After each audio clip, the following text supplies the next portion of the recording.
The broadcast is now starting. All attendees are in listen-only mode.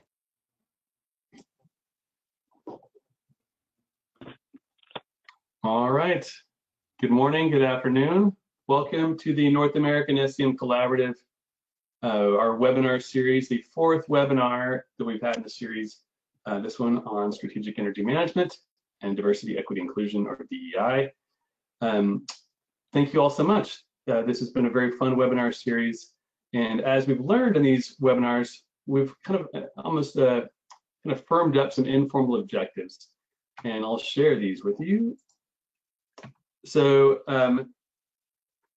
yeah, these four basically being that we're here to educate you, to give you some ideas, some insights that you may not be aware of by doing a little bit of research perhaps, and getting some, maybe doing research from within you or doing research in the field. Of course, collaborating. This is the North American Collaborative, which of course aligns to the regional collaboratives that we've got there, which is excellent. So trying to foster that collaboration. Motivate. Here we're again trying to, by maybe painting some pictures for where you could go with your programs or with your organization, to perhaps give you a kick in the pants and give you some inspiration. And so definitely it's a part of this. And then overall, elevate is probably the most common word we use after collaborate in our lingo. So just trying to elevate the overall SCM industry. So that's what we're all about. And as you may know, in our webinars, we do lots of polling. So I'm going to ask you all to go to menti.com, menti.com, and type in these 3 two-digit numbers, or it's a 1 6-digit number if you prefer to see it that way. We go to type in 76 89 93 once you go to menti.com. And once you do that, we will be able to answer this opening question. What are your most important values? Again, menti.com. You can open a browser on your computer. If you're on your computer right now. If you're on your phone, you can use your phone. You can use browser on your computer for this thing and pull your phone up to do the Menti. There's all kinds of ways to do it. These are open responses. You can see here we're seeing some responses coming in. What are your most important values? And seeing some nice ones coming in. This is great.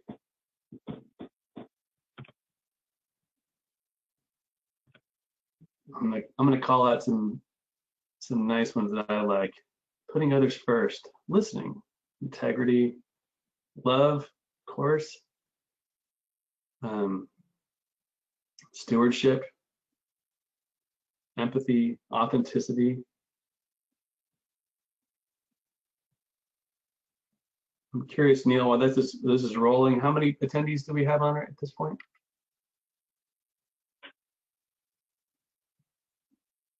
It looks like 92.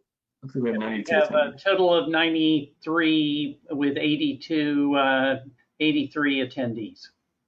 Okay, great. Accountability, care for the environment.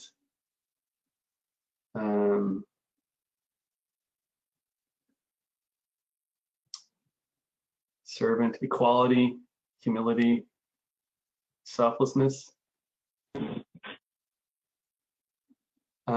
All this is populating. I'll say I feel extremely lucky to be in this community, and we do some really great stuff.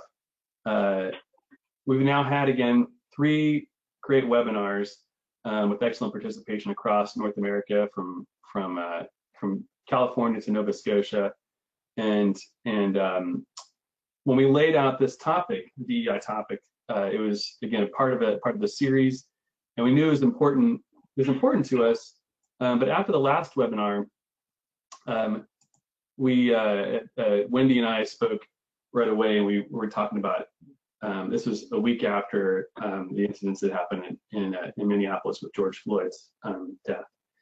And Wendy and I knew right then, we're like, okay, this is, out of all these webinars, this is the one that we have a chance to do something really great, and this is the time to do it. And so this is why we stretch this into 2 hours. We've got a lot more time to kind of stretch out and get into it. And so I wanted to thank all of you for coming and joining us here today. We've got a lot of great updates. We've got a great featured speaker. And so thank you for joining us in this urgent and important topic. And so with that, though, I'd like to introduce our leadership team chair, Wendy Gibson. Thanks, Chad. One of the things that we just wanted to call out, given the topic today, is this past spring, I think it was, the North American SEM Collaborative finalized its charter, and in that charter we do have a section on diversity and inclusion. And I just wanted to frame today's discussion and vision around what we're here for and why we're here. So our mission is really to help SEM practitioners spread SEM program implementation and integrate SEM best practices. And to that end, we recognize that our community has diverse backgrounds and perspectives. We're from all different geographical regions. We're from every professional trade and background. My background is actually in sociology. I know other backgrounds are in engineering. And so just recognizing that we all come from different places and we want this to be a place that's inclusive. And we recognize that inclusivity includes all different backgrounds. We have committed to reviewing our actions and practices around diversity and inclusion on an annual basis, and we'll continue to do that through the SEM Summit, through these webinars. To that end, one of the things that we've discussed as a leadership team is that it's time for some of our leadership team members to roll off and to create a more diverse leadership team. And so in the next coming weeks, we will be, we're currently working towards trying to figure out a process in order to be able to do that in a fair way. And so to that end, in the next couple of weeks, you'll be seeing announcements coming from us to try to start gathering some more diverse leadership. So that's just a commitment that we're making to you. It's a commitment that I'm making personally. The rest of the leadership team has definitely had this conversation, and we just wanted to put that out there, that this is not necessarily a statement that we created in the wake of this webinar or in the wake of George Floyd's death. It's something we've recognized and wanted to just say out loud. So that's kind of framing this webinar, and kind of moving into, in the next couple of weeks, is the SEM Summit. So in addition to learning more about perhaps the opportunity to be on the leadership team, we're really excited to host the SEM Summit in a virtual space with the ACEEE Summer Study. So it'll be Monday, August 17th from 1 p.m. to 4:30-ish from the comfort of your own home. You can be on your couch in your pajamas. We won't know. You can eat while there. Yeah, we won't provide lunch, but your home chef will. So what we really wanted to be able to do here is just highlight the agenda. And so the agenda really is kind of gonna feel the same. We're gonna be doing some national updates. We're gonna be reviewing the webinars that we've done, looking at them, figuring out what's timely, what we should be looking at again. We're gonna be, of course, looking at SEM M&V. We're gonna be looking at some timely issues such as how are we doing M&V in the time of COVID. We're also going to be looking at the funded research paper that we have around cost effectiveness and asking you guys to comment on it, get some community feedback. Also, our negative savings working group has some recommendations, so we're excited about that. One of the most important feedback that we got from last year was how much you guys really appreciated having participants or having the participant come and talk. And so we've committed to dedicating about an hour next time of having participants actually come and talk to us. We're not exactly sure what that's going to look like, but it'll probably look like a panel or something of that nature. Right now, due to the fact that we're tying this in with the SEM summer, or sorry, with the ACEEE Summer Study, we're trying to have it focused on commercial SEM. So we're currently looking at different types of sectors here. If you have a participant that you know of that you think would be really great to highlight, we'd love to hear from you to try to get that participant to speak. We've already got some leads on some great participants, but we're not aware of everything that's going on in this idea of trying to diversify who we're knowledge, right? I only know who I know, and so what we're trying to do is really spread that knowledge. So if you have a participant that you think would be great that you know of, we'd love to hear from you.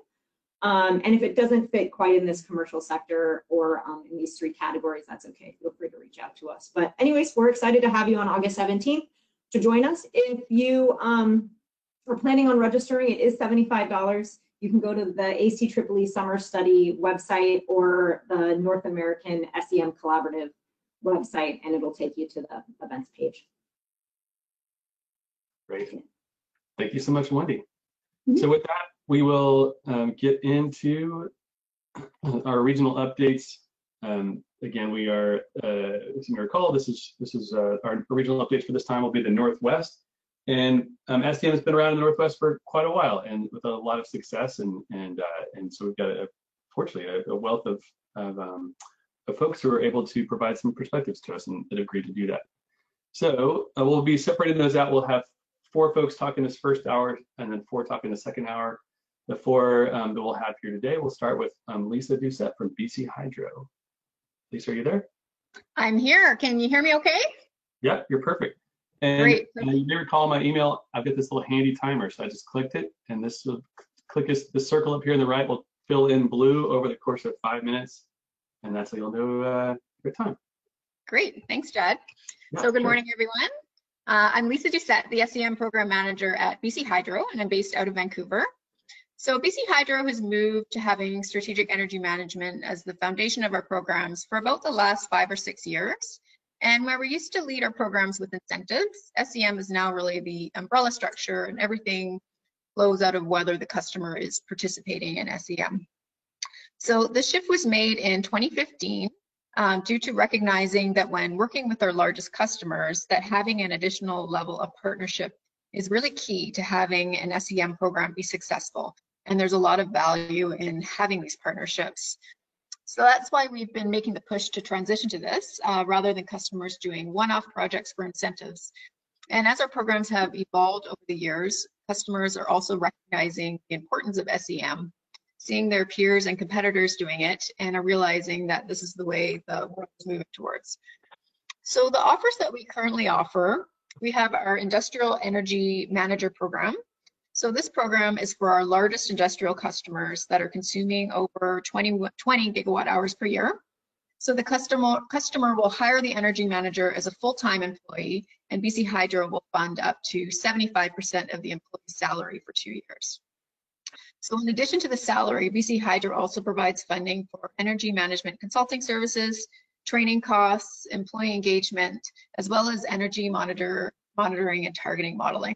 So this program is a more rich and holistic method for energy management. So our industrial cohort offer is for our medium-sized customers that are consuming between 4 to 20 gigawatt hours per year. And with this program, we bring a group of customers together to share knowledge related to building energy management in their business, with the goal of translating these insights into changes in daily business operations. So this program is very focused on SEM and achieving operational and maintenance savings. We typically have about 10 customers in each cohort from various sectors, and this is a 2-year program where SEM coaches will provide about 8 workshops over the 2-year period and build energy models for them to track their savings. So we've just started on our 5th cohort program this year at BC Hydro, and so far we've seen great success through them. So some of the challenges we're facing, I'm sure like most of you are, we've faced many challenges recently, the big one being COVID, and how to adjust our programs during this unusual and uncertain period. So not being able to go to customer sites or run in-person workshops has been challenging, and finding other ways to maintain relationships and support customers. Also, many customers' priorities have shifted during this period. They may no longer have time for SEM, or if they have other things such as production that is a focus for them. So how can SEM provide additional support to help them financially if they're going through difficult periods, reduce production or layoffs? I can say that so far I've been very impressed on how the SEM coaches that we work with have been tremendously innovative and have adapted to the situation very quickly and efficiently by providing virtual options for these customers. We're also looking at beginning to do some virtual energy scans, and BC Hydro has been developing guidelines on how these can run. So exciting things that are coming up. We are in the process of developing a standardized opportunity register that we will be using across a few of our different programs. So our industrial energy managers will be required to maintain this and submit it along with their required quarterly reports. So this is going to be a key piece in the evolution of how we claim the savings from these customers. And I'm excited to get this out so our customers can begin utilizing this tool. With 1 minute left. So, okay, great. That actually concludes my update. So thank you so much for having me share today. Lisa, outstanding. Thank you so much. And we really greatly appreciate, again, a lot of the things that you've shared. If for folks that have attended these webinars in the past, you may recall that Marcus Zeller, who's also with Lisa and the Hydro team, described some of the innovative things they were doing with M&V. They were really, I mean, I think really extremely groundbreaking. And so very exciting things happening at Hydro. And again, it's I think one also nice thing is you guys are also very how to say this the right way, very much acknowledge what you do have and what you're challenged with, and which is really nice. Keep everything kind of frank and objective. So very well done. Thanks, Lisa. So let's go now to Todd. And so Todd, I'm going to reset the clock and you will start now. You there? Todd, yes, I am. Am I coming through? Thank you, Chad. Thank you. All right. Well, I am Todd Amundsen, Bonneville Power Administration, currently the Industrial Technical Lead. And yeah, looking back, Bonneville Power has been involved with energy management in pilots with NEIA back in the mid-2000s, but industrial strategic energy management's been delivered by the Energy Smart Industrial Program for over 10 years, and it's been through 2 energy management specific impact evaluations and part of 1, program process evaluation during that time. In the early years, Cascade Energy and Triple Point Energy were the program implementers. The energy management offerings were called Track and Tune and High Performance Energy Management, and they graduated from a pilot program and consolidated to Strategic Energy Management in 2015. And since then, Cascade Energy has been the SEM program implementer. Future evaluations on persistence and capital project uplift are currently in planning and data collection stages.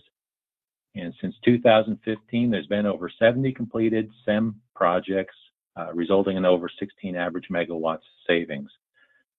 Prior to 2018, on the commercial front, SEM and BPA service territory was limited to 3 or 4 individual hospital healthcare sites, pilot offerings kind of through our custom project process.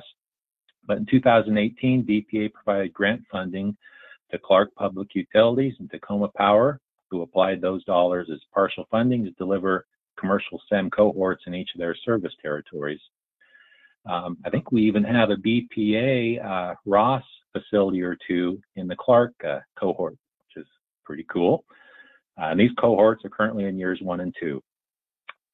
Challenges, yes, as Lisa mentioned, this COVID-19 event for sure. I was hoping it'll be a short-term event. I will note that the ESI Energy Performance Tracking Team has created a COVID-19 M&V decision tree that will soon be shared on Conduit if it's not already. We did launch a wastewater energy coaching SEM cohort, collaborating with Chelan PUD and Pacific Power during these COVID times in the Mid-Columbia area, and it was 100% virtual. And I too, like Lisa, would commend our SEM coaches for, making those, I think, effective. But it's still kind of a challenge and an opportunity going 100% virtual with that and energy scans and such. But what are we excited about? Well, ongoing collaborations with the Northwest and North American SEM community, continuing to collaborate with our neighboring program administrators for cost-effective SEM cohort deliveries throughout our large territory, continued learnings and advancements with SEM M&V, water system, wastewater, energy coaching, SEM delivery as well. Also, we should note the Washington Clean Buildings Law and its potential to grow the SEM industry in that state. And exact impact is unclear at this point, but as Eric Mollendorf, my co-worker at BPA said, it's reading the tea leaves a bit. We think energy management and sub-metering energy management information systems will get more attention than it traditionally has, compared to capital projects when the needed end results measured energy user index that can be reported to the state. And last but not least, I'll make brief mention of the recent BPA Energy Efficiency C&I team and ESI Cascade Energy staff meetings to get our energy management program offerings ready in time for a new fiscal year 2022-2023 rate period and launch of our new Bonneville Energy Efficiency Tracking System, BEATS for short. So one goal of this is streamlining administrative barriers, and working to do this, our team is exploring expansion of some of these energy management program offerings to the commercial sector too. More to come on that front in upcoming weeks and months. Around the diversity, equality, and inclusion concepts, I'd share that our program delivers them through our utility customers, who in turn offer it to their end-use customers. In recent years, we've had successful SEM delivery to a number of our small rural residential utility customers, as well as delivery of dozens of small industrial custom projects at these utility, water, wastewater, and industrial customer sites. And with recent focus on, oh, there we are. I'm out of time. Thank you. Sorry, I was able to get the minute warning in, but thank you so much for your updates and for the history. And this is also relevant for a lot of folks who are on their journey for their SCM program offerings, as well as for DEI, which we'll be getting into here more soon. So thank you so much.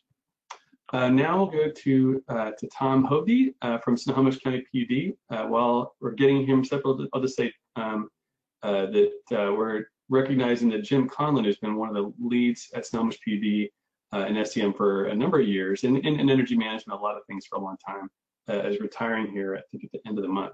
And so just wanted to recognize Jim and his contribution over his career to the SCM community. But with that, let's have Tom. Tom, can you hear us? I can hear you. Can you hear me? Great. Yes, perfect. All right. Reset the clock, and you're going. Good morning. Thank you for that. Shout out to Jim. He's been an awesome colleague and a tremendous supporter of SEM for many years. And we at Snohomish County PUD, where I'm an executive account manager, have been active in SEM activities since 2010. We had some early engagement with NEA with various SEM pilots. Then we started working with the BPA ESI program that Todd had just mentioned, and we've been part of it as it evolved into more of a SEM approach. In 2017, we began our first cohort, which is with wastewater energy systems here in our county. We have 6 participants. They're still active. We're now in year 3 of that cohort. 2018, we started a manufacturing energy coaching cohort and have had 7 participants in that one, and it also is still active. We've had some people drop out, some new ones join us. We did have the experience of working with Stillwater Energy, Chad and his team, for the 50,001 Ready pilot that occurred starting in 2019. And one of the interesting components there was that the PUD was one of the participants, and we got up close experience with some of the challenges getting all of the teams within an organization on board to do something like that, and that's been very instructive. Some of the challenges have been just putting together a program that really has intrigued and encouraged our customer participants to be active in SEM.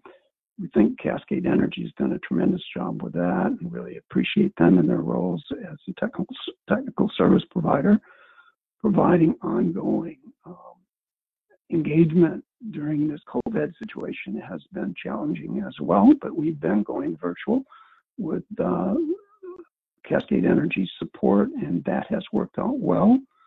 Did want to acknowledge that the savings that we've achieved with the cohorts has been pretty dramatic, on average 7%, but it's ranged from 0, as I mentioned, a couple of participants had to drop out, up to 19%. And the savings with especially the largest customers has persisted at a high level, which we're really encouraged by.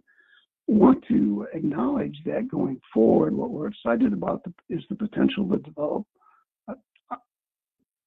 either or both freshwater cohort or a commercial cohort with BPA, as Todd mentioned, having started in developing commercial programs or supporting commercial programs.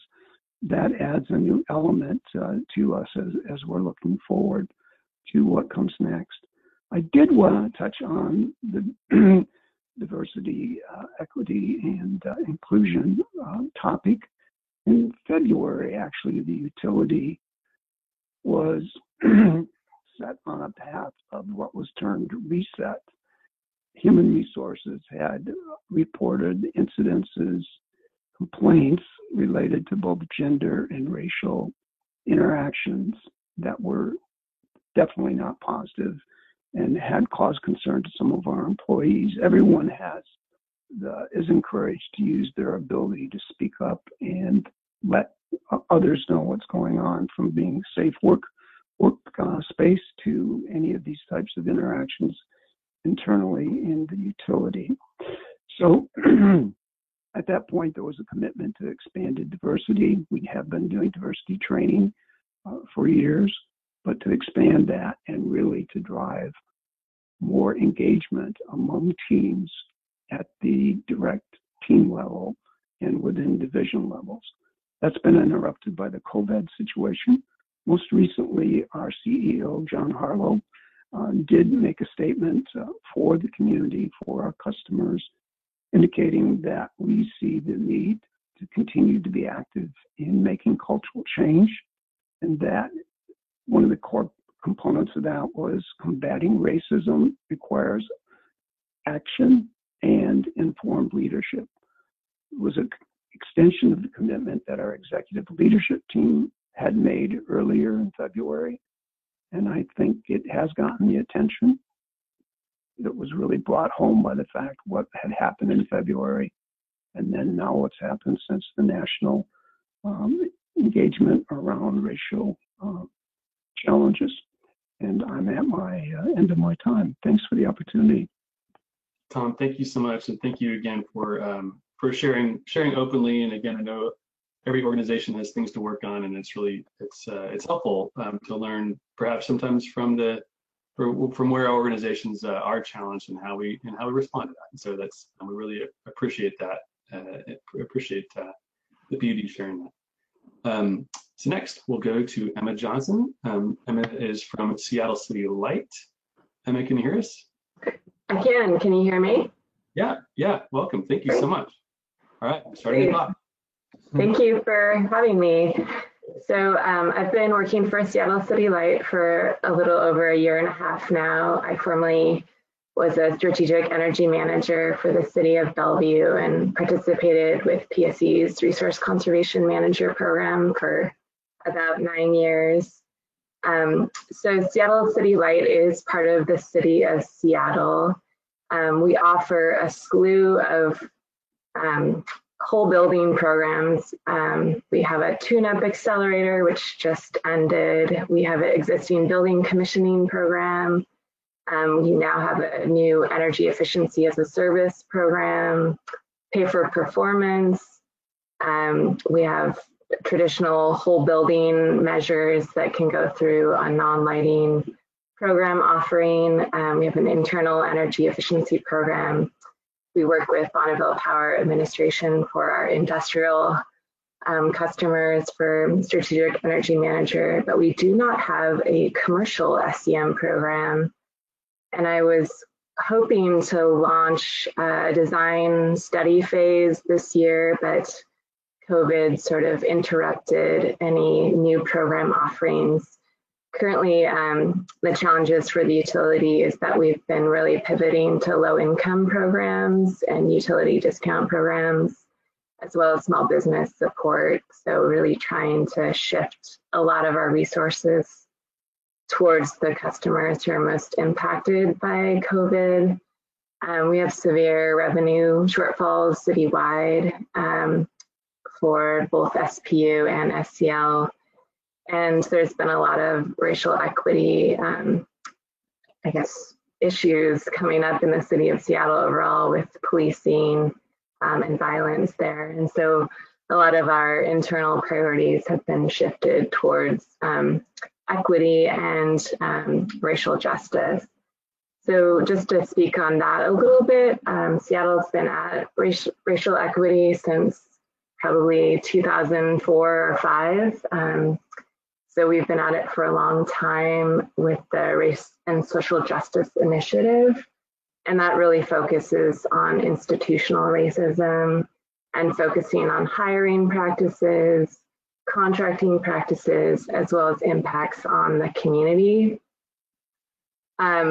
As you may know, Seattle is really diverse. 18% of our residents are foreign-born, and there are 129 languages spoken in our public schools. And a lot of the building trades, I think related to SEM, are actually foreign-born and speak English as a second language. So I think in designing a SEM program, we really need to consider that. And I was hoping to, work with a lot of community engagement organizations and community leaders to think about what does SEM look like for Seattle and who do we want to target with that kind of program. A lot of our current existing building programs focus on a certain size class and a certain, type sector, office over 50,000 square feet. And so wondering if we're leaving out certain actors within the building sector. So yeah, I think our challenges really at this point are funding in terms of really designing a program and getting that kind of community engagement that we need. And also, I think from my experience at Bellevue, how do we kind of prime the pump for the workforce that are strategic energy managers? I felt like when I would go to some of the SEM meetings, a lot of the energy managers looked like me and had a similar background. So, can we, engage college students with internships and apprenticeships so that we prime that pump so that there are more future energy managers that represent the look and feel of our communities. And I think I'll leave it at that. Outstanding, Emma. Thank you so much, and thank you so much for being a good sport and coming on. I know Emma and I were talking about this, and of course, each utility is unique. You've got different makeup of your ratepayers, of the different history of your programs, different all types of things that make you you have unique opportunities and unique challenges, and so definitely hearing about what's happening in Seattle, it's again, there's always things, and I've definitely learned from each of the four of you on your updates here today. So thank you, Emma, and thank you again to Lisa, Todd, and Tom. And again, we'll have some more regional updates here coming up in a few minutes. But for now, we're going to get into our featured topic of SEM and DEI. And we will get into our featured speaker in a moment, but I'll do a few things to level set. So first, in our last webinar, we did ask the question, we polled you to ask what you wanted to cover in this webinar. And I wanted to put these things up here because if we do have time, we would, if we do have extra time in this webinar, if we're moving fast, that we can come back and make sure that we can cover some of these topics. If we don't have time, then as you know, or you may know, we provide the content to you after this webinar. We'll provide the deck as well as notes. Any poll, the outcomes from the polls we'll put into this as well. And so if we don't have time, we'll look to provide some at least responses to some of these things and make sure that, again, we're being responsive to what you're looking for and provide solutions for you. So we'll come back to that though.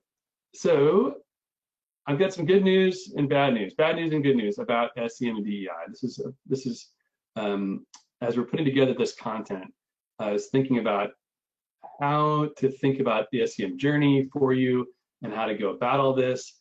And of course, I'm not an expert. I'm more to provide kind of some lay experience, if you will, some experience just from my role as more of a novice and who's thinking of some things, and so I wanted to share these things with you if it's helpful. So I'll break these into kind of, again, bad news and good news. So one, bad news, you can see this here, lots of information out there. If you do Google searches on DEI, it can look overwhelming. It is.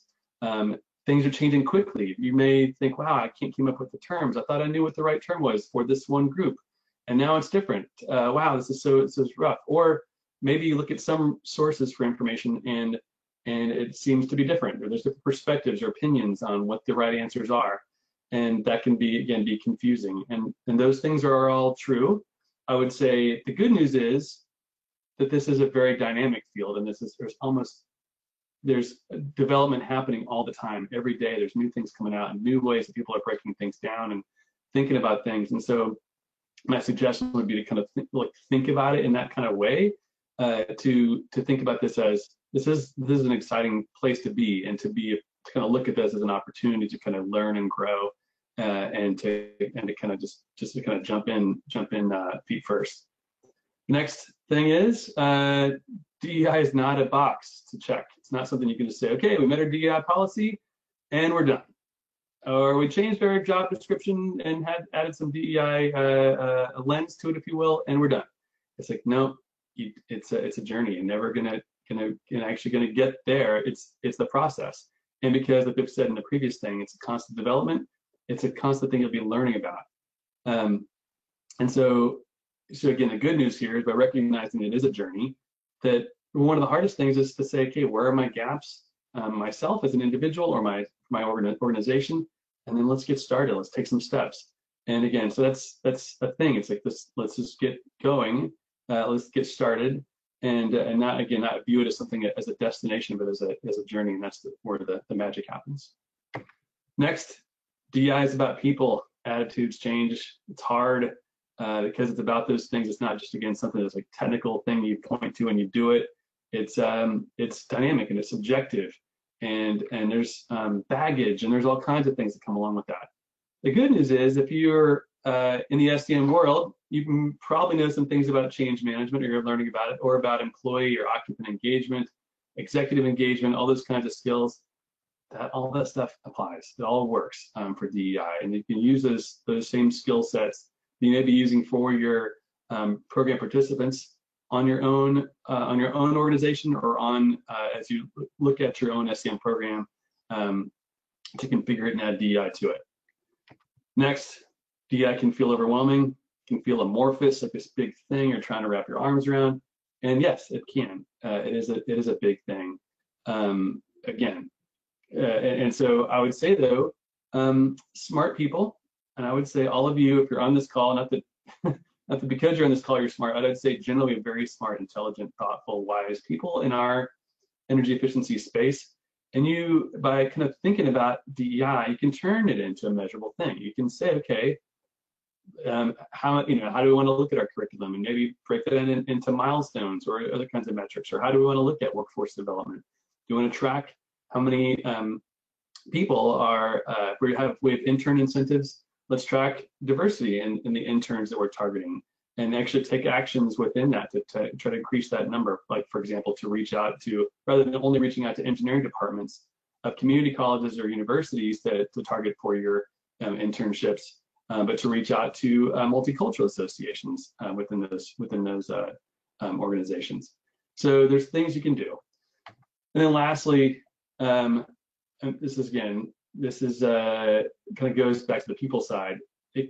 DEI can get awkward. It can be painful. It can be messy. It can feel very personal. It is personal, and so it can be hard. And I'll just say that. And I say though, that said, if you're looking to make your organization stronger, if you're looking to grow as an organization, to develop the relationships you have between yourselves, to be able, and also to grow yourself as an individual, then this could be a great topic to focus on, because you might get raw, you may get be honest and frank with each other. You will be, and so this is an organizational development kind of activity.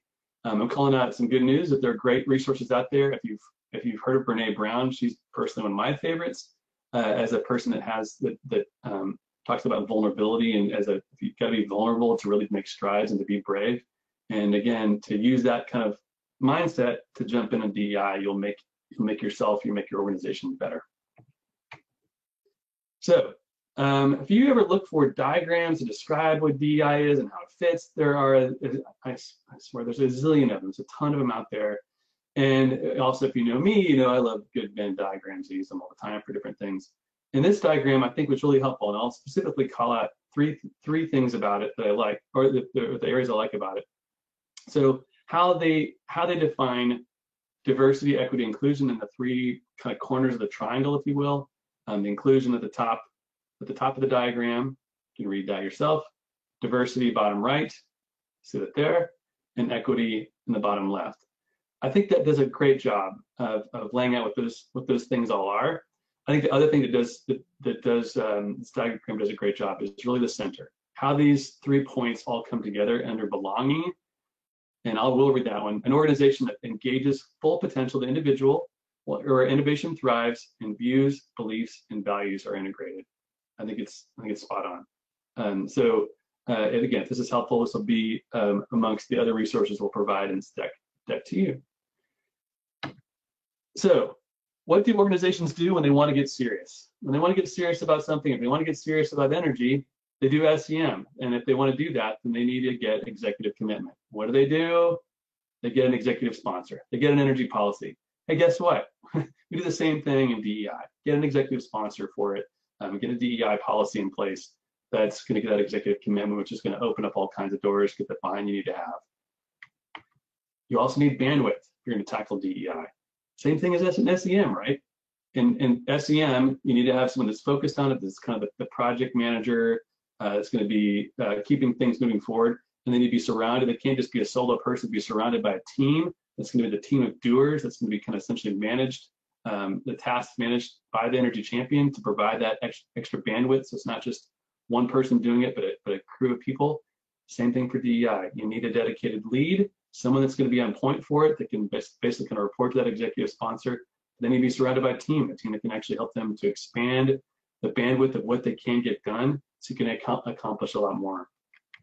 Capacity, so the knowledge that you need to be effective in what you're doing. So in our world in SEM, it usually is energy training, right? So learning about compressed air systems, or learning about energy data, or learning about HVAC, and so on. And some of these things are very much changing with COVID, for example. So looking at information coming in about the safely reopening buildings, for example. All that's training related. It's very important, very topical. Same thing for DEI, right? So you're looking at training. There's lots of great training that's out there that can help you understand all about racism and all about sexism and all kinds of things about gendered identity. And there's a wealth of knowledge out there. And again, I encourage you to look at that, and it is all good generally, and to kind of, again, plot out a training plan. Understanding what your current state is. If you're going to get started in something in SEM, you start out with Energy Management Assessment, or EMA. Understand where you're getting started. In DEI, there's also assessments as well. You can assess your DEI-related biases, what knowledge you have, the practices you have around hiring, marketing, benefits, promotions, and so on. And then we have metrics. So I mentioned this before. You can be smart about this, put smart goals in place. This definitely works for SEM and energy, and it definitely works for DEI as well. So I guess the main point of all this is, if you know at SEM, a lot of the techniques that work in SEM, and that work also for quality, they work for safety, for all these other things, they work for DEI as well. So kind of using, again, that structured mindset, this is something you can all do. So with that, I'm very excited to introduce our featured speaker. And this is a person that we were introduced to a few weeks ago by Neil Elliott from ACEEE. He was on the board of the Southeast Energy Efficiency Alliance, and he told Wendy and I that we had to meet Pamela Phan. And so we were able to meet Pam a couple of weeks ago, and frankly, Wendy and I are floored. And so we are. She's a staff member, a director for SEIA, and she's agreed to come and share some perspectives. And so very excited to welcome her here. And with that, in the interest of time, we'll go ahead and get started. So Pam, are you there? Yes, I have popped up on the screen. Thank you, Chad. I appreciate that introduction. Sure. And if you would like, I can go ahead and start the poll, or you can tell me when you'd like me to start the poll.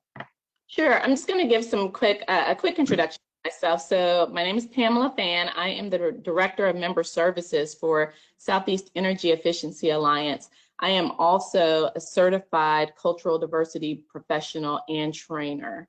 Before coming to SEIA, I've been with SEIA a little over 2 years, but before coming to SEIA, I worked for the Coca-Cola Company for 22 years, where I served on a diversity board there for about 7 years, and worked very closely with our Office of Diversity. So when I talk about diversity and inclusion, when I talk about these topics and subjects, it's a passion point for me, but it's also personal for me. So it's something that that I've enjoyed doing over the years of my career, and coming into the energy industry, feeling as if this industry could utilize my knowledge and around this topic.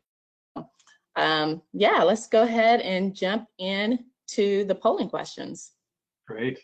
Thank you, Pam. So if I mentioned before, we're using Mentimeter. If you still have your phone on that webpage in menti.com with that code, the 768993, or your web browser on your computer, either one of those things. If you haven't, open that up again, menti.com, type in these 3 numbers, 768993. You'll see what comes up is a question that asks you how much you agree or disagree with these statements. There's some statements in there about your organization, some statements in there about your coworkers, and some statements about yourself. And so there's, yeah, nine statements for you to take a look at and to rate how strong you agree or disagree. So we'll give folks a moment.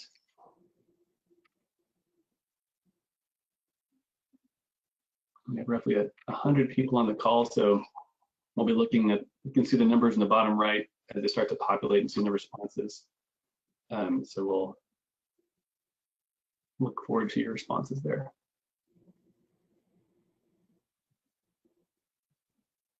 Pam, are you able to see the screen as well?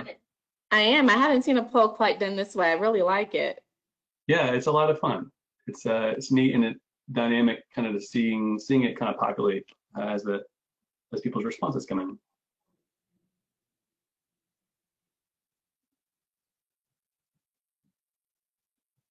In case you're not on the phone, I'm sorry, in case you can't see the screen, I will go ahead and read these off to you really quick. So the first one is your organization is taking steps to expand DEI. The second one, your organization has provided training in DEI.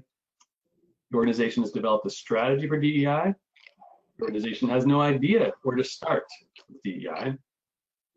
Your coworkers are aware of biases towards other cultures. Your coworkers are aware of stereotypes they have towards other culture groups.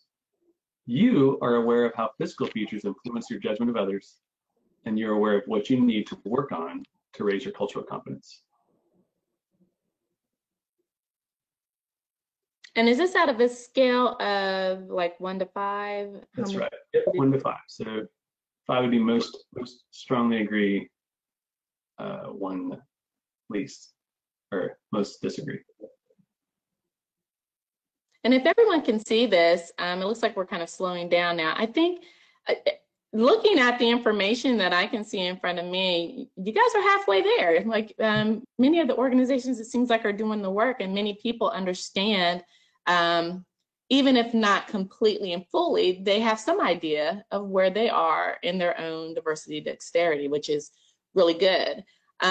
There's very few organizations who have no idea where to start, but for those who don't, I'm here to talk about that, of where you can start. It's great to see that people have, the organizations have taken steps to expand it, that they've provided training.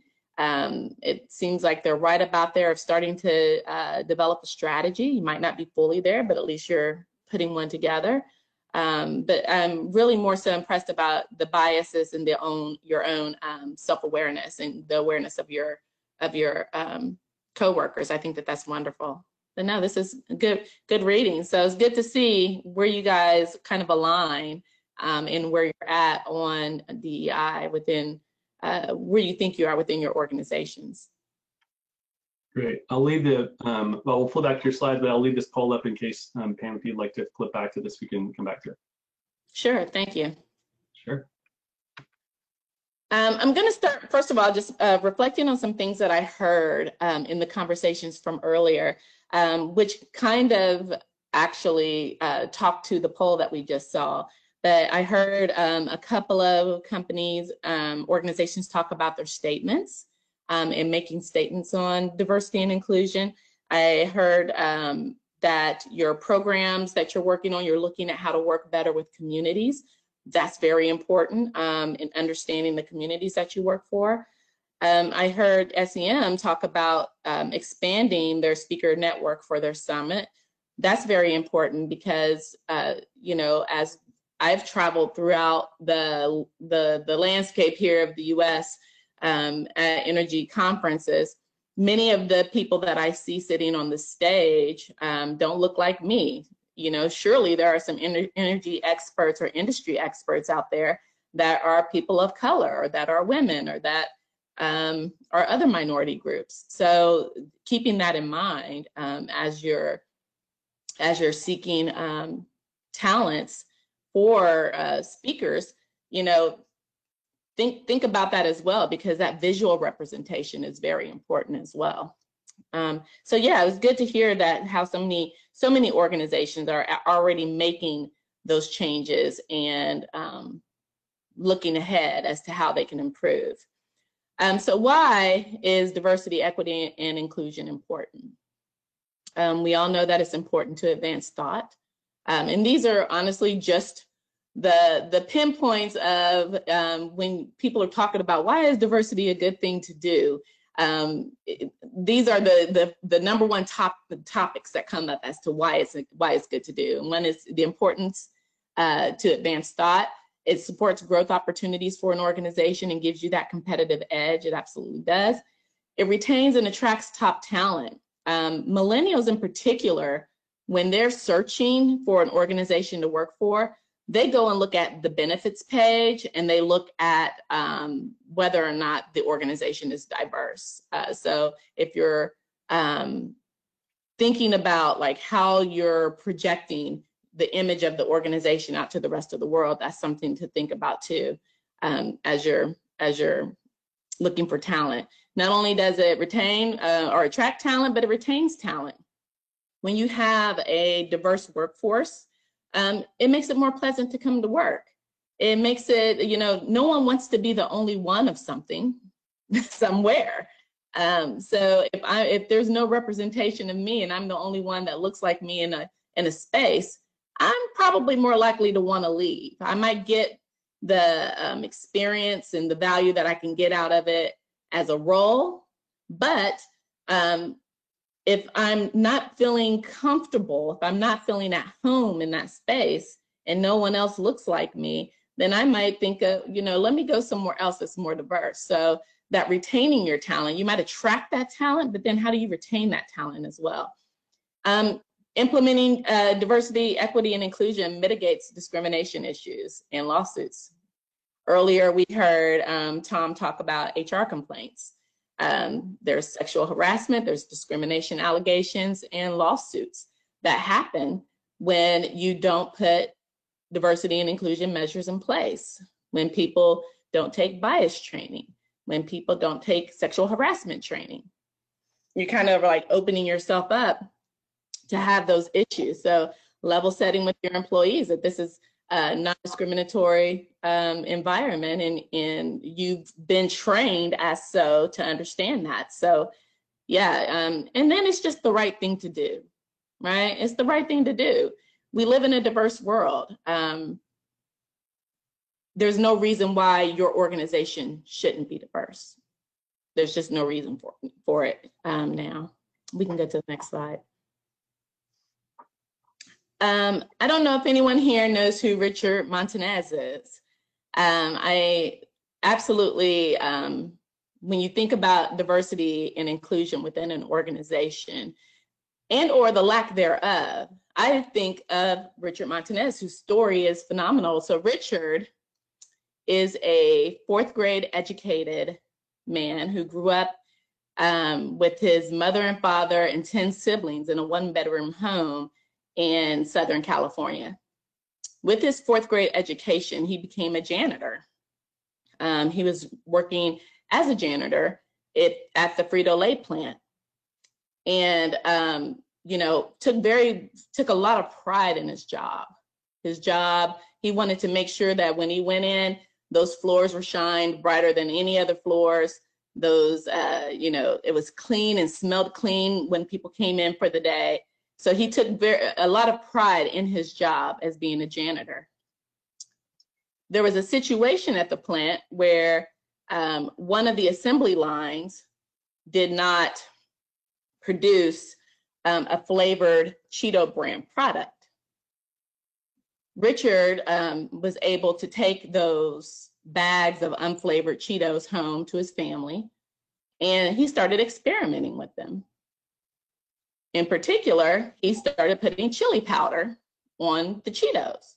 He had his family tasting them, he had his friends tasting them, and he was like, I think I might have something here. He went to work, and unbeknownst to him that he wasn't supposed to call the CEO, he picked up the phone because it was in the directory. He picked up the number and called the CEO. And he spoke to the CEO's secretary and said, she asked who he was. He's like, I'm Richard Montanez. I need to speak to the CEO. I forget his name. He's telling the CEO how he thinks, he goes, you always tell us to act like an owner. I think I may have an idea for a new product. The CEO's like, oh, we're going to be down at that plant in a couple of weeks. I'd like for you to show it to me. He gave the presentation. It went overwhelmingly well with the executive team and the C-suite team that was there. And he began to do a short market study and help them with the market study within communities that look like him. From that came Flaming Hot Cheetos. Flaming Hot Cheetos is that brand. We're talking about a janitor at Frito-Lay who discovered and made Flaming Hot Cheetos. He became, from there, the VP of Multicultural Sales for PepsiCo. Before he joined the executive team, Frito-Lay had only 3 Cheeto products. Since the company has launched, since then, the company has launched more than 20, each of them worth over $300 million. That's diversity of thought. Had it not been from this Mexican migrant flavoring those Cheetos with chili powder, we wouldn't have Flamin' Hot Cheetos. And not only that, the other additional 20 brands that bred from that. That just goes to show what diversity of thought does, what bringing in diverse thinking does for an organization. It expanded their portfolio and brought them in $300+ million of revenue. So thinking about how you monetize on diversity, that's a perfect example. And I love his story, one, but then two, I just think about no one in the room would have ever thought of Flamin' Hot Cheetos and putting chili powder. Like, maybe they would have eventually. Somebody would have thought of it. But it takes that diverse thinking to bring forth innovation. So I wanted to tell Richard's story. I don't know Richard personally, but I'm always inspired by his story. So I like to talk about that when I talk about diverse thought. We can go ahead and go.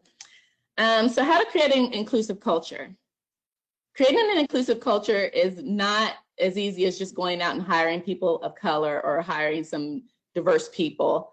And it has to come from your leadership. And I think Chad talked about this earlier. It does have to trickle down from leadership. So leadership has to have a buy-in, and it has to become a culture. It has to become a way of life for that organization. So some of the questions you have to ask yourself: does your management team and board reflect the communities that you serve? That goes back to Richard's story. You know, if you're sitting in a room and everyone looks like you subject yourself to what's called groupthink. Groupthink happens, and this is unintentional, but when people in which the desire for harmony or conformity in the group, it results in irrational or dysfunctional decision-making outcome. I tell the story of how when I worked at Coca-Cola, I worked in global public affairs and communications. One day we're sitting at a table and we're reviewing our annual sustainability report. As we're reviewing that report, I'm looking at the room, I'm looking at the faces, and I was the only one that was uncomfortable with the images that I was seeing. Everything coming up on the screen showed people of Black and brown color, third world country, and at the end, I raised my hand and I said, are these the only images that we're placing in this sustainability report? I said, because I honestly feel somewhat offended. As a global organization, are we going now and saying, here's big corporate company coming in, that's the image, big global corporate company coming in, swooping down and coming in to save these poor third world country communities. That's not all that we do. How can we tell that story better and make it well-rounded? But had I not been in that room, nobody would have said that because nobody looked like me. So having that person in the room that brings different thought or different ideas is very important, very important. Is diversity, equity, and inclusion incorporated into your organizational values? I think some of you are on that journey now. For us at SEIA, I wanted to tell the example. My first week at SEIA, I attended, we participated, the whole staff participated in a march for Dr. Martin Luther King's 50th anniversary of his assassination. My very first week, it is something that had already been planned. So I think it might have been like my second day on the job. We as a team created signage and marched for MLK 50th anniversary. We also created the unity wreaths to give to his family to place upon his grave. That was a part of the culture that I walked into. So what does your culture and your work culture say about you? Are you creating a culture of inclusiveness? And you have to think about how do you do that? How do you do that? What's the right way to do it? Do you also encourage an open door policy for discussions and dialogue? This is what creates trust amongst employees.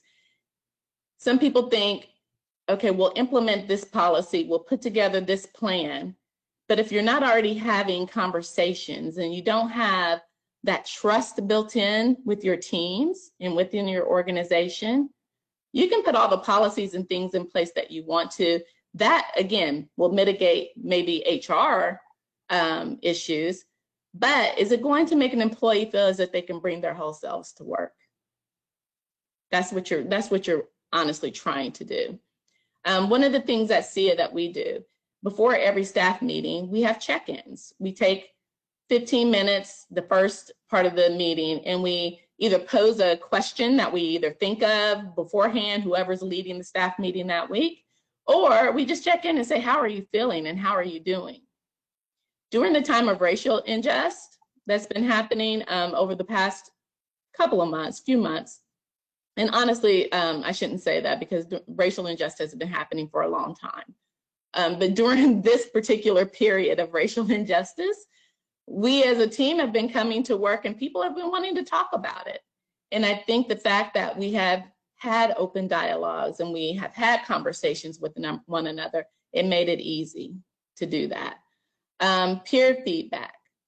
We, during our review process for each other each year, our annual reviews, we solicit peer feedback as well. So it's not just your manager giving you feedback, It's also from your peers working with you and being able to trust that they have benevolence and have your best intentions.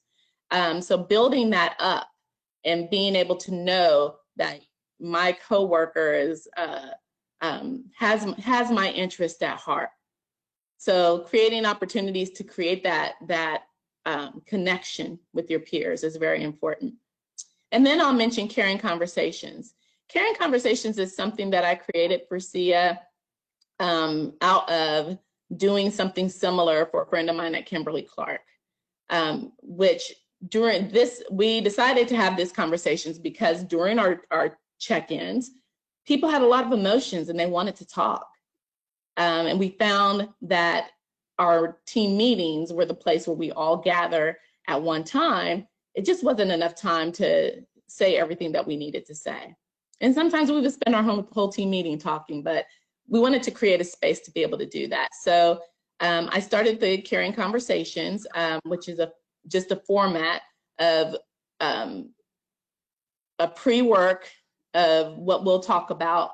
And then at the end of the week, after everyone's kind of read the pre-work, we meet for an hour and a half and everyone says what's on their mind based upon that conversation. We did this originally with Ahmaud Arbery. At the time, a day to prepare. So my notes were just an open letter to the team about how I felt as a person of color dealing with this situation yet again. And then we came together and we had those conversations. Caring conversations, if you've got a system in place where you have those open dialogues and you're able to share with your teams, Caring Conversations is a really good place to start initiating those serious conversations. Because in actuality, me as an employee going to work right after Ahmaud Arbery, right after George Floyd, I'm not thinking about the report that I have to hand in. I'm not thinking about all those conference calls that I have to be on. I'm honestly thinking about the fact that that could be my son, who is 25. I'm thinking about the fact that it could have been my brother, or it could potentially be me. And so if I'm unable to bring my whole self to work and talk about that I'm not concentrating on my work right now because I'm impacted by what's happening in life, then you're missing out on opportunities for your employees. So that's something that and that's in any regard. It doesn't have to be a person of color. We're all thinking about it. It's on everyone's mind. So wouldn't it seem weird to come into a meeting on Monday after George Floyd got killed and not discuss George Floyd? Exactly. So I think that, again, creating that avenue for dialogue is really important. Okay, we can get to the next one. Assessing your hiring practices. So Chad talked a little bit about this earlier, but if your network looks like you need a new network. If your network only looks like people who are all of one race, who are all of went to a certain school, then you need to expand your network. And that's not saying that your network's not good enough, but you need to understand where are the other networks out there, because there are some. Where are you posting for your open positions? That's something to think about. Are you using HBCUs, historically Black colleges? If you're doing job fairs and going to job fairs for recruitment, are you recruiting through Black colleges and universities? Are you utilizing associations like ABE? And I'm sure there's several other minority organizations. If you are looking, there's one for every race. I know there's Hispanic, I know there's Asian organizations. There's veteran organizations as well. There's women organizations as well. So you can't say that they're not out there, but are you really utilizing their pipeline of talent? Reviewing your HR policies and procedures to ensure that they are not exclusionary. And then also creating policies that are inclusive. So evaluating your pay, for example, your fair pay. With a DEI assessment, you would need to go through your HR and just determine, are the women doing the same job as the men doing the same job being paid equally? And if not, why is that? Is this Black woman doing the same job as this white woman being paid fairly? And you have to justify those things and make it right, if not. I wanted to give an example of when I worked for the Coca-Cola company. Some of you may remember some years ago, Coca-Cola had a huge discrimination lawsuit, and they lost. It was about 5 Black managers who were, I want to say it's 5. There were Black managers who were passed over for promotions. And once the internal process happened where they reviewed, they came to find out like they were discriminated against completely. When the investigation dug further down, it came to find out that most Black employees were not paid fairly to their white counterparts. So what they had to do was then go back and increase the pay of every Black employee that was not paid equivalent to their counterpart. Now, it made white people a little mad because they weren't getting a pay increase. But when you're talking about equity, and I know a lot of you talk about equity work and equity and energy, when you talk about equity, we're not talking about bringing someone up here. We're talking about just bringing them right here, making it right, making it equal.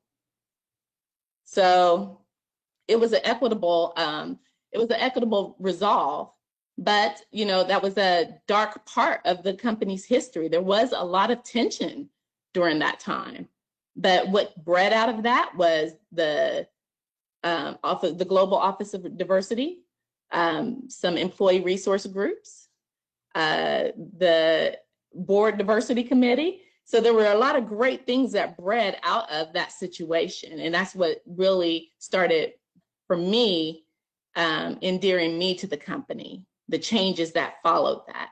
But it took a discrimination lawsuit to happen, which is what you don't want. You want to put those things in place so you don't have to do that. So going back and checking your fair pay, making sure that when mothers come back from maternity leave, that they have lactation rooms or they have a safe space to be able to go and do their lactation. Religious respects. We have several employees who have certain religious days that they or times of the day that they need to pray. Do you have policies to respect that for them? Paternity leave. We have several men who need to take paternity leave because it's not just the woman's responsibility to take care of that baby once it comes home. Or you have same-sex couples as well, who both may be men that need to take a paternity leave to care for that baby. Unisex bathrooms. If you hire a transgender employee, do you make sure that they have the facilities within the offices to be able to come to work and be comfortable? So some of those things are things that you have to think about as you're looking at your HR policies and practices.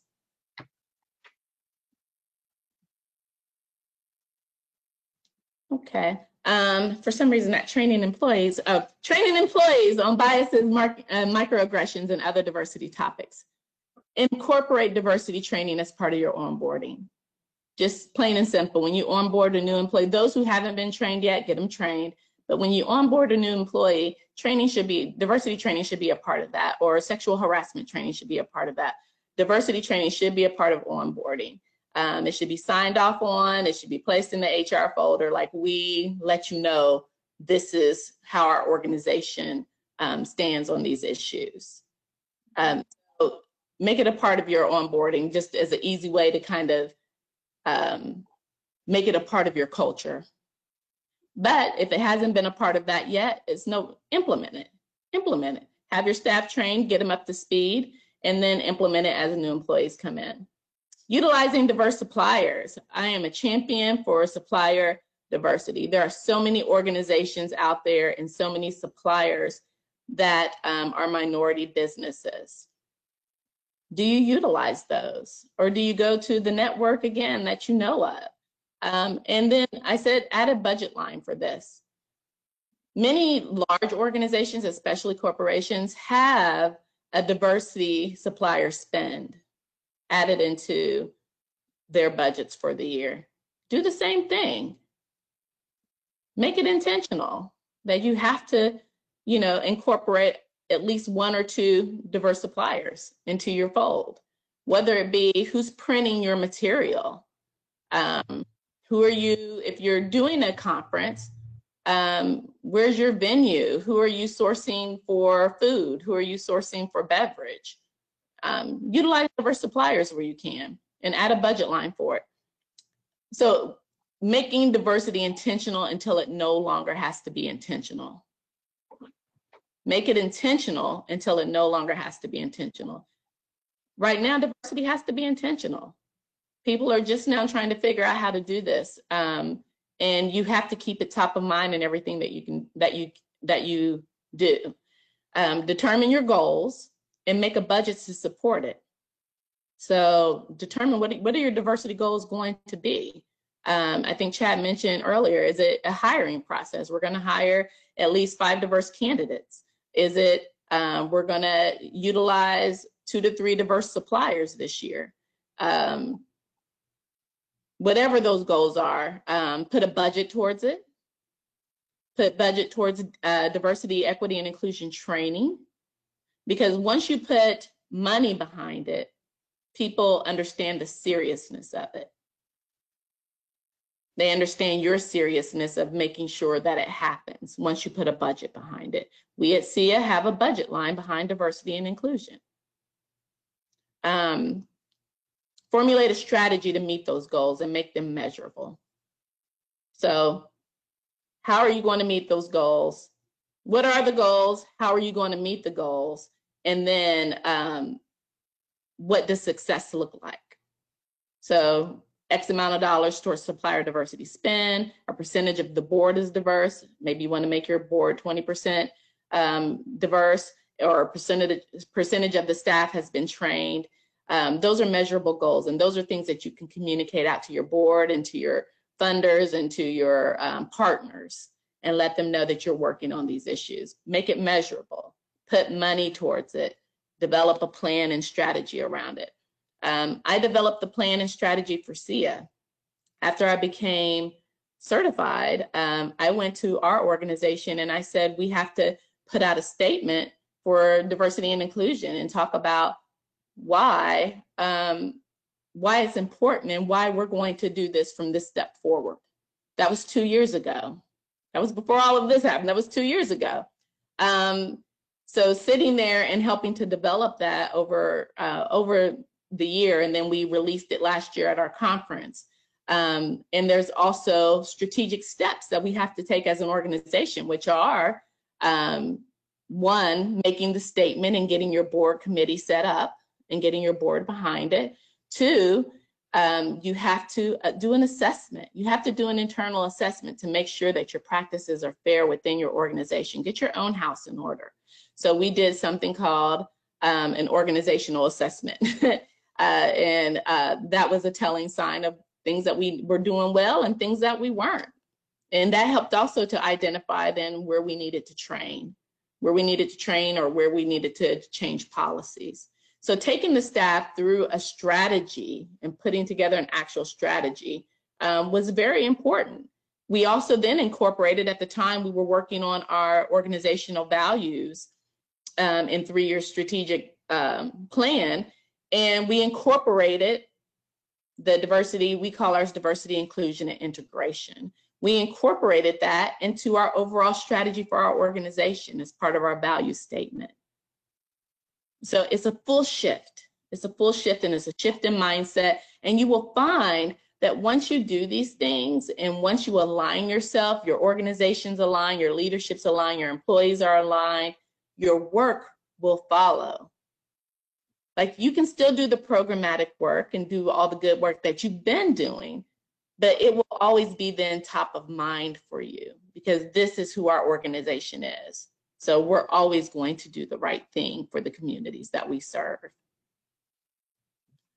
Okay, so with that, I just wanted to reiterate a little bit about what Chad said about it being a journey. So this work does require us all to be really vulnerable. I always like to say I want to help people become comfortable with being uncomfortable, because I talk about everything.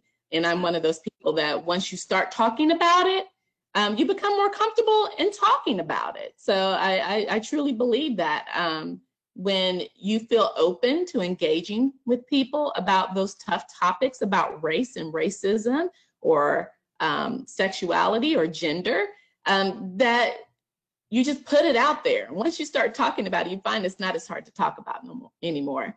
It's okay if you don't know where you are in the journey yet. The thing is that you want to get there, and most people have expressed, like, yes, we have a need to get there. That's the first step, is recognizing that it's something that you want to do and that you need to do. You're expected to engage at your own pace. During our caring conversations, people can attend if they want to. It's not a mandatory conversation. It's attend if you can, or if you'd like to share. If you'd like to share, we're happy to hear you. But keep in mind the commitments that your organization has made. Whether you are somewhere personally in your own personal journey with diversity, your organization may say, this is where we're leading.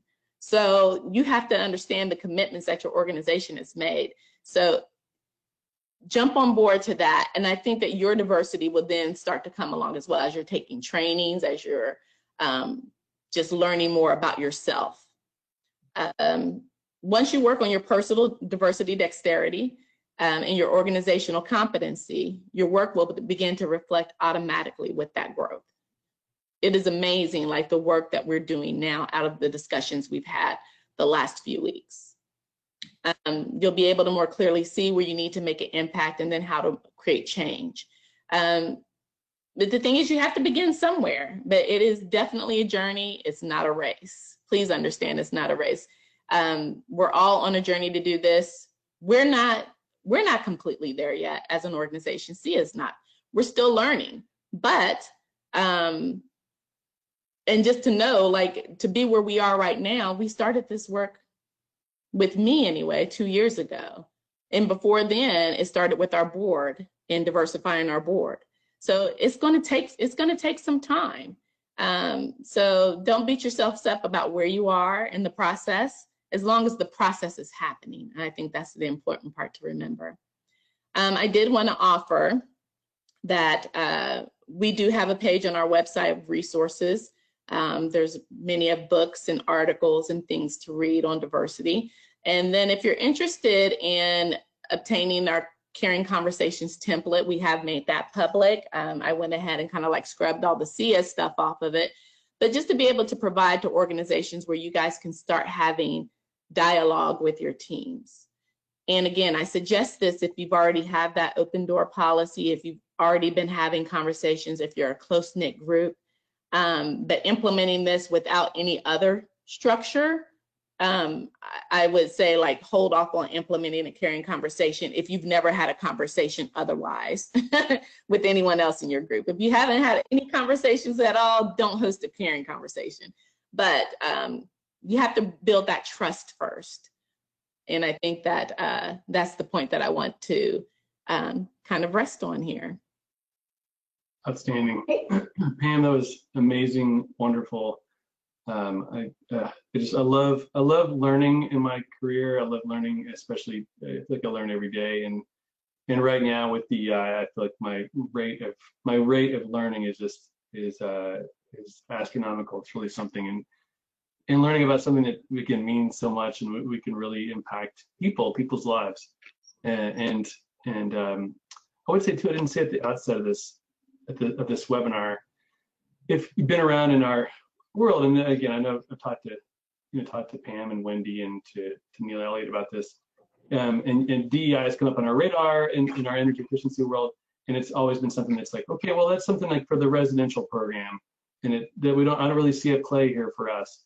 And the more you get into it, the more you realize, this applies, and actually we can do some really great stuff. And so, Pam, you've been outstanding, incredible resource, and we'd love to have you back to provide more guidance and inspiration for us in the future. Hey, Chad, we have a question actually. So yep. This is Wendy. Pam, I got a question for you. It's the question is, what happens when you're the only minority or double minority, as the case may be, and the team is so used to you as their teammate or colleague or leader that they don't quote unquote see you. They see you as one of them unintentionally, but without a thought, they see you as Pamela. That's the question. I think you have to make it explicit that you're not just you, and that's that culture shift as well, because you're truly not bringing your whole self to work if they just see you as they just see me as Pamela Fan, and they don't see me as a Black woman, single mother, Pamela Fan, elderly caregiver at times, Pamela Fan, then that's missing the whole point of cultural competency. You want your employees to be able to bring their entire selves to work. I will say it resonates with me some of what the question says, because I grew up in an all-white community where I was the only one, aside from my family. But my sister was a couple of grades over me, and I have brothers and sisters grades over me. So as I'm walking to my classes or starting kindergarten, even, I'm the only one of me that looks like me in the room. And what you then force that person to do is somewhat assimilate to the way the rest of the room is at times, especially if you don't invite that culture in. So my charge would be is for you who asked that question, because you can also create change where you are. You don't have to necessarily be the manager or be the VP of the company to create change. Make your peers aware that you are more than just Pamela Fan.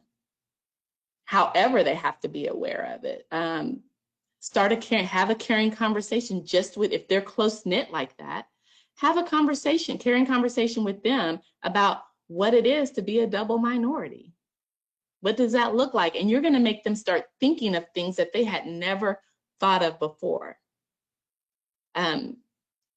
That would be probably a couple of my suggestions. But so caring conversations in the confines of it, it doesn't have to be structural and something that your HR department puts together and brings everybody in. It truly is what it is. It's caring conversations. So you can do this amongst teams. Managers can do this amongst their teams. And this is something that you could lead. So I'd be happy to share the template with you and talk to you, whoever sent the question in, just email me about how to start the conversation. But start right there and just let them know what it feels like, or to be the only one, or it feels like to be a double minority, and have them kind of sit in your shoes. You've been sitting in their shoes for a while. Have them sit in your shoes for a couple of hours and have that dialogue with them. That's awesome. Thanks, Pam. And I don't see any other questions, but I definitely did see a couple comments saying that people love the caring conversations. So my guess is you will be hearing from some of us later. For sure. Thanks, Wendy. So we will keep going with this rich topic. We did some pre-surveying, as you may recall, and in the interest of time, again, like I mentioned before, we'll provide all this content to all of you packaged up. And so this does have the responses to some of the questions. I'm going to skip to a question I wanted to call out. This one here. This one talks about, does your organization consult with community-based organizations or CBOs, and applies that question on different types of potential ways to do it. And so, for example, when educating the future workforce, do you consult with CBOs when identifying engaging potential SCM program participants? Nobody responded and said they engage CBOs when designing or refining SCM curriculum, like the content itself. And a few folks said that they engage with CBOs when designing SCM programs, thinking about how you configure the design itself. to reach out to different types of communities. So these are the responses here. This is an example of where I'm educating you on how some of your peers potentially are doing it. Also said that one of our other objectives is to motivate you. So look at this is the same data, but applied with 27 potential respondents. You can see then, so the scale now illustrates, while this is still the same data, now actually seeing that we still have a way to go. So again, providing a little bit of some ideas for you, some areas for you to work in. We'll again provide some more content for you in the deck that describes some of these things. And again, we appreciate all your responses for these questions. One point here, we had a question. This is about how the North American Collaborative could help your organization in DEI, and one of the options was to continue to provide webinars in DEI. And that is our plan. As I think we mentioned in the email, that this is the first of our DEI webinars. We'll plan to do another webinar soon, perhaps towards the end of this year, where we'll be able to talk more about what people have been able to accomplish and innovate and work on, and how caring conversations have gone, perhaps, or other types of developments. And I'll keep going. Again, we'll package all this up, but I want to get to the other regional updates. And so with that, we mentioned before we had our first set of regional updates, and it was really great to hear. And now we're going to go to our next set, and we will be starting. As you can see here, we got Shelley Jensen from Idaho Power, Kathleen Belkayat and Katie Harper from Energy Trust, and then Natasha Holdson from Tacoma Power. We will start with Shelley. Shelley, are you there? If you're unmuted, to be unmuted. Let us know when you're there. And as Shelley is unmuting, let me see here. I still can't hear you yet. Shelley, I assume you're talking, we're not hearing you. Neil, can you confirm if we're all set for her to be speaking? It says I've been muted. Can we unmute her? Is she in the panelist? Yep, she should be. I don't see her. Oh, then yeah, she was in the list. Have you know she's on the list as a panelist? No, is she showing up in the under staff? I'm not. Yes. She shows up as a. Yeah, I see her as a panelist on the drop down. Let me. Okay, see if that works. Okay, Shelley. Can you hear us? There she is. Hello. Nice. Hi. Shelley, thank you so much. Yeah. Yeah, thank you. It wouldn't let me unmute. Well, I'll start the clock. And you saw how we did it before. I'm going to click the thing, and you'll see the clock go. We'll go to 5 minutes, and thank you so much for joining and providing some perspectives. There you go. Well, thank you. Yeah, I missed some of the beginning of the presentation, but I will just jump right in. But what our company does to support diversity and inclusion, our commitment to diversity begins with our core values of respect for all and integrity always. Our company's Code of Business Conduct and Employee Standards Manual maintains clear statements that employees and customers are expected to be treated with professionalism and respect regardless of protected class characteristics. Employees are expected to attend training on these provisions upon hire and biannually thereafter. At Idaho Power, we're committed to an inclusive environment where we are all valued, respected, and given equal consideration for our contributions. On our main webpage, our commitment to each other states, we believe that to be successful as a company, we must be able to innovate and adapt, which only happens when we seek out and value diverse backgrounds, opinions, and perspectives. Our collaborative environment thrives when we are engaged, feel we belong, and are empowered to do our best work. We're a stronger company when we stand together and embrace our differences. And lastly, our company's HR department conducts annual affirmative action plans and works closely with leadership to ensure diversity and inclusion in the hiring processes. Also, our employees are encouraged to participate in some of our professional development networks. So those missions are to provide an organized platform for developing and enhancing careers of professionals at Idaho Power through professional development, networking, and community involvement. The PDN encourages professionals to develop the strategic relationships and skills needed to be the future leaders and critical team members of Idaho Power while enhancing company culture, community involvement, and connectivity. We also provide a lot of opportunities to participate in company-sponsored volunteer activities that connect employees with local communities in a variety of areas, including environmental impact, education, civic and community, and health and safety. A lot of our volunteer efforts serve to support underrepresented populations, including human rights activism through our partnerships with various organizations, including the Wasmuth Center for Human Rights, Partners in Education with Monroe Elementary, which matches mentors with low-income school children, the Women's and Children's Alliance, the Basque Museum, the Idaho Commission for Hispanic Affairs, and the Cycle for Independence, and the National Association for the Advancement of Colored People. We also have other spin-offs of our PDN, like a Women's Empowerment Employee Group. And we've also added paternity leave recently.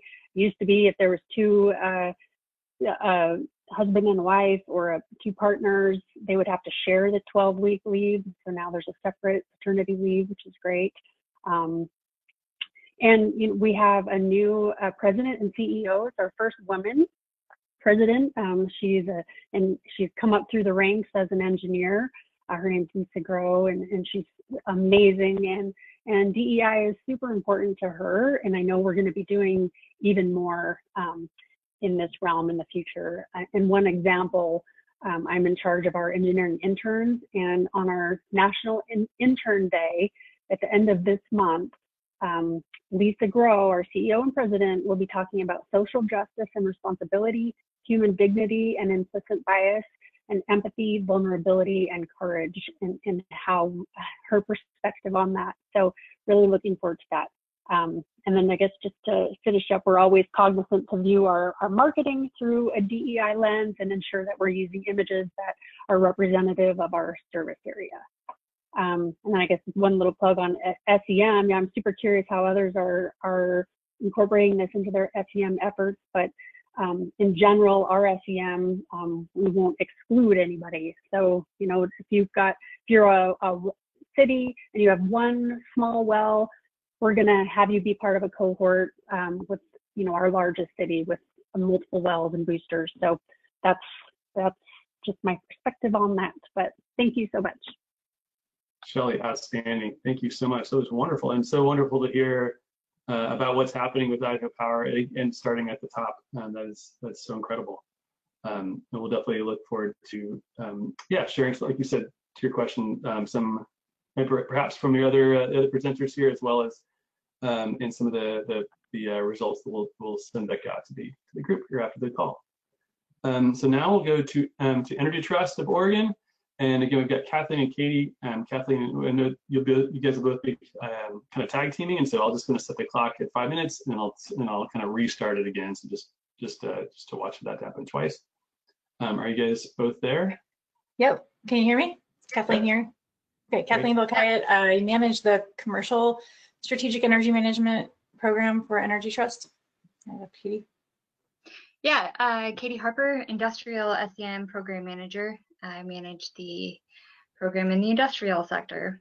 I think before we dive in, it's important to know that we have two separate programs. And for Energy Trust, we designate sites industrial based on if they produce something, which creates a certain characteristic for all of these sites. Our industrial program was established in 2009, offering it to cash-strapped sites during the recession, It's primarily delivered cohort-based offering with one-on-one site support. Today, here's our stats. We've served 240 plus businesses or sites with over 320 annual engagements completed, roughly 250 million kWh and 1 million therms saved. And we currently have about 50 engagements. That's about our average a year slated for closeout. And we're about to conclude our 21st cohort, I believe it is. And some things that we're doing that unknown, unclear, unproven, we're testing a streamlined approach. It meets the minimum elements, but trying to address that participation and delivery barrier for small customers. We launched the test last year, and it's about to conclude, and we're exploring that fine line with small sites and energy intensity models, as well as their participation barriers. Also unknown, adapting all of our curriculum to the virtual environment and remote support. I know a lot of others have done it, and we've tried it in the past, but COVID, there's an opportunity, right? People are more willing to embrace web-based platforms and remote participation. So, with all that, there's, some uncertainty on what will transition back to in person and what we'll keep. Kathleen, I don't know if you want to add to that on the commercial side. Yeah, so, and just to kind of back up and provide some more background on the commercial program. So we launched our program a couple years following in the footsteps of industrial, a couple years after, in late 2011. Our sector includes institutional organizations as well, so not just commercial entities that consider themselves businesses. And we run our program as a cohort model. That was the most effective for the customers that we worked with early on, and so we continue to do that. So today we've had 123 organizations participate, and 89 of those are currently engaged. And we've had about, well, probably more than 700 sites enrolled. So something that is different about commercial customers is they tend to enroll in an organization or a department within the organization. So they'll have multiple sites enrolled at once. Our cumulative savings since 2012, and this is annual savings, 82 million kilowatt hours and just over 3 million therms. So in terms of what's unclear or unproven, there's a lot, but some things to highlight. COVID has really brought to light challenges with modeling, because occupancy is such a large component of energy consumption for commercial sites. So we're working through that, and we have some recommendations, but it's hard to feel confident in it because we don't know what the rest of the year is going to look like, or next year even for that matter. So modeling may take a big change, may really shift for us. And then sort of on the kind of the organizational side, engaging with organizations and kind of the dynamic there. Some of our customers actually have been enrolled in the program since we launched in 2011, 2012. So we have customers and some that have started this year. So we have customers that are engaged that are at varying levels of maturity, engagement, sophistication. And so we really have yet to kind of structure and formalize kind of our delivery structure that really matches to where an organization is within their engagement. I mean, in terms of our challenges, again, we have a lot, but I would say that we really need to be adaptable to what's going on in the world, what's going on within businesses and their individual unique changes.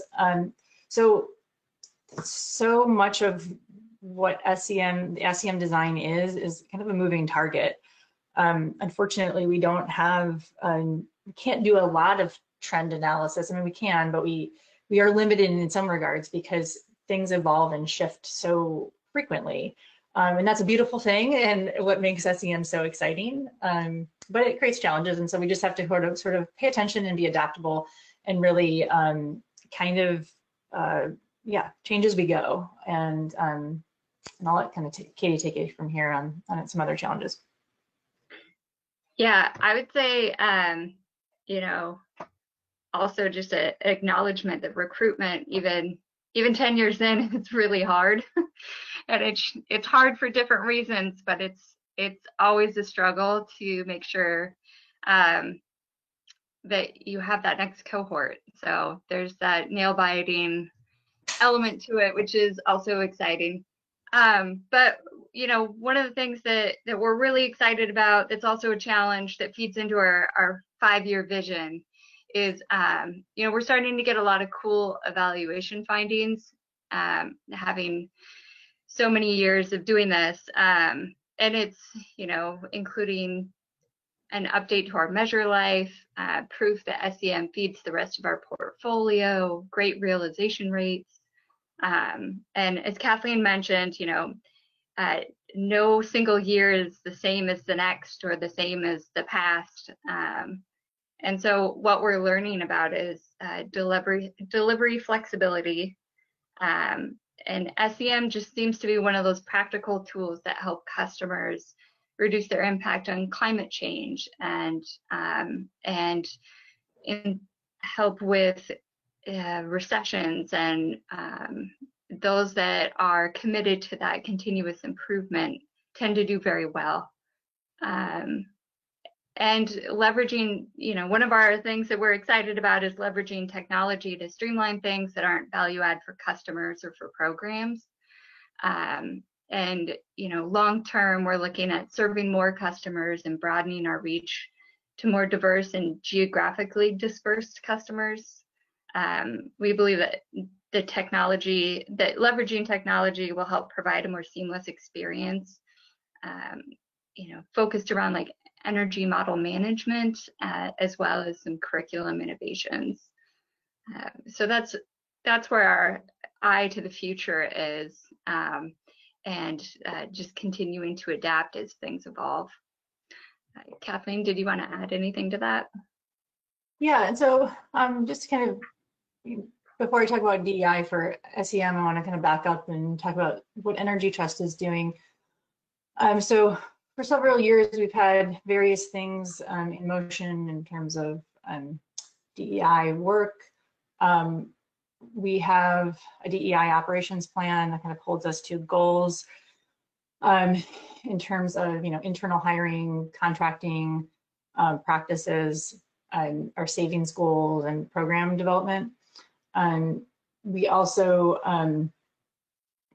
have a DEI committee internally at Energy Trust, and then recently formed DEI Council, which is formed by or includes 11 external people of various backgrounds and perspectives, and that is led by a newly hired DEI lead at Energy Trust.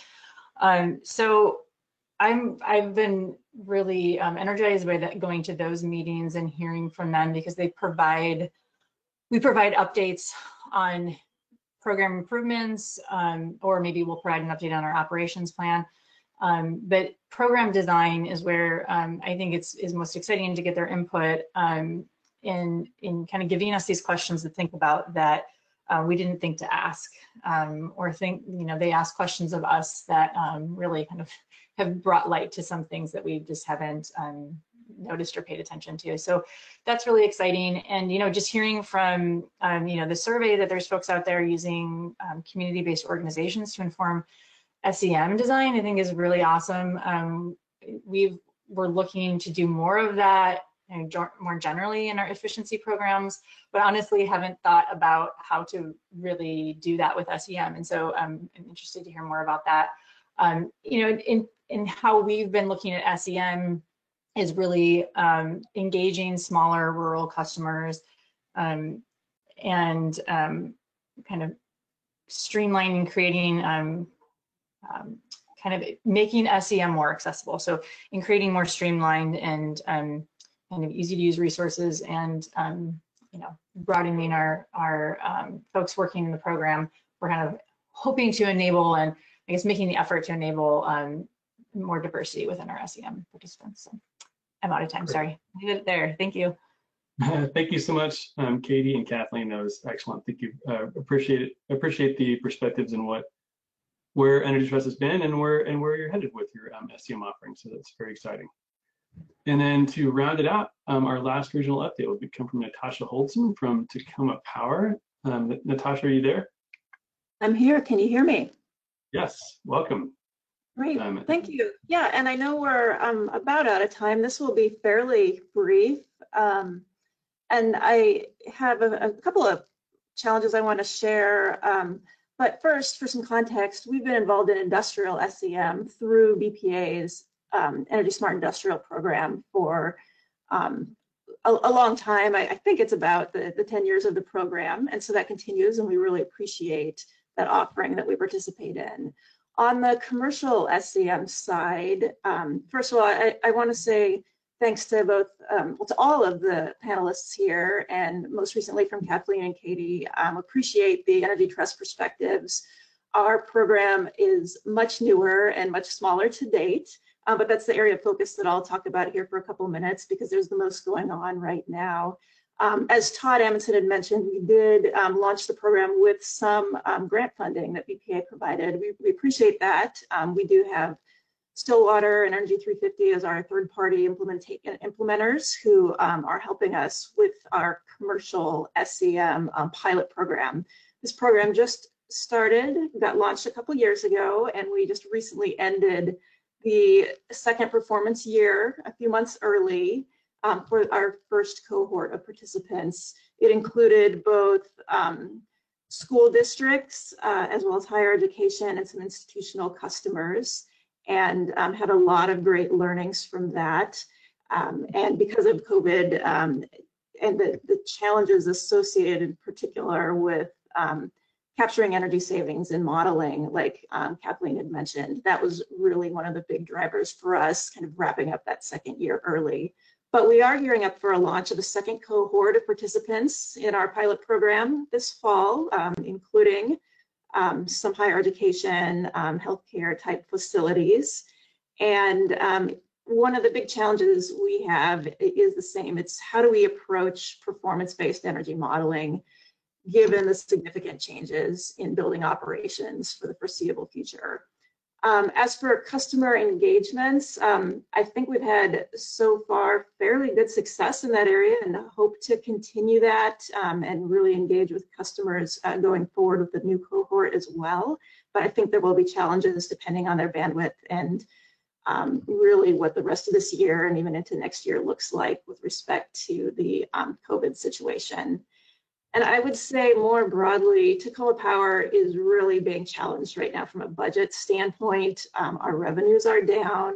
That has put a lot of pressure on us to reduce our budgets in a variety of areas, including energy efficiency implementation. So as we work to continue achieving our energy savings targets, we have to do that in a reality where the budget constraints are much tighter than they have been in the past. So that's something that we will continue to be working through for all of our programs going forward.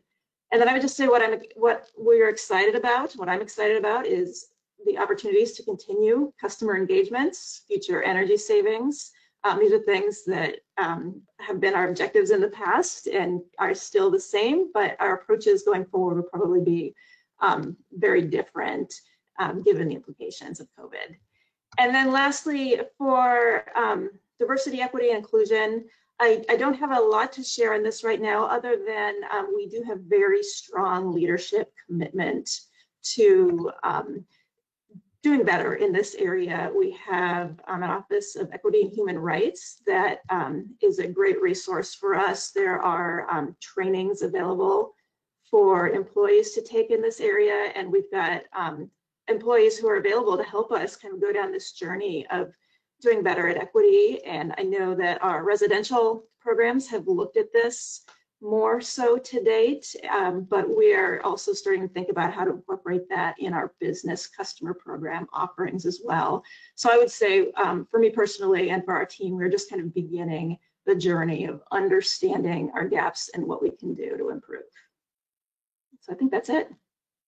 Excellent. Natasha, that was outstanding.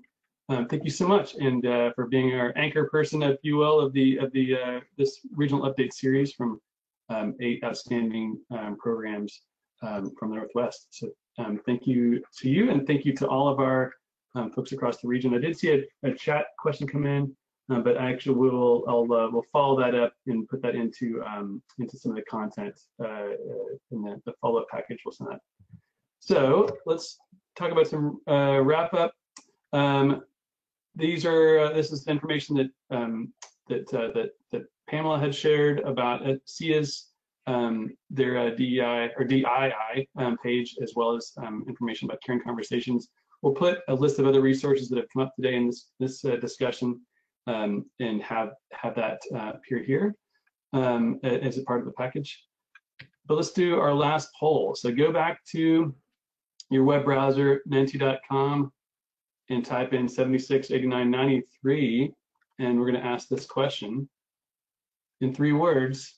What top DEI related action do you want to take by August 17th? August 17th, as you may recall, is the day of the SCM Summit. So that should be on your calendar. And let's think about, and it's in roughly 6 weeks. Yeah, a little less than 6 weeks, I think. What 3 things are you going to do? First response, you got convening training, have a conversation. This is great. Listen, read, educate myself.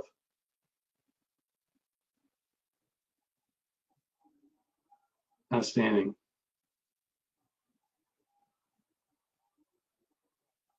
Bias training. Awareness is coming up here.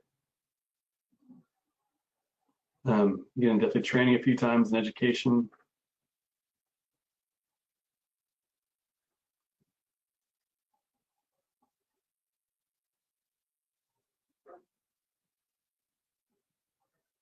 Being more considerate.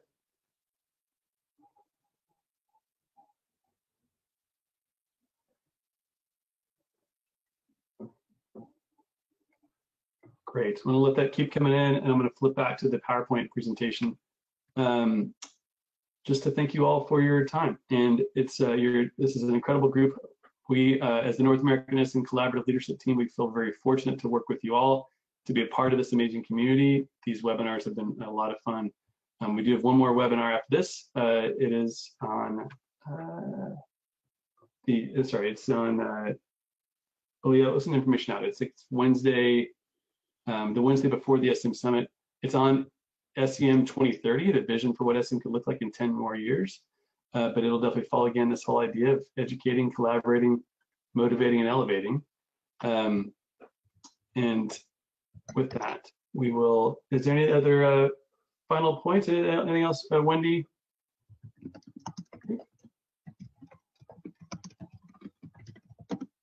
No. Okay. I will say, oh wow, I'm seeing a good one here. Read Ibram X. Kendi, which is he has written a couple of books, including one on anti-racism, which I just ordered yesterday, which I think arrives tomorrow, which I'm very excited because it's been back ordered. That's a great one. There's a lot of other great ones here as well. I think the main thing is take some action and get started. If you haven't started yet, you can. It's never too late to start. So we can all move together, move forward as a community. Thank you all so much. Thank you again to everyone. Thank you all for your participation, for filling out the polls, and we'll send some good information out to you that you can use in your programs and possibly use for other parts of your life. So thank you all so much, and enjoy the rest of your week.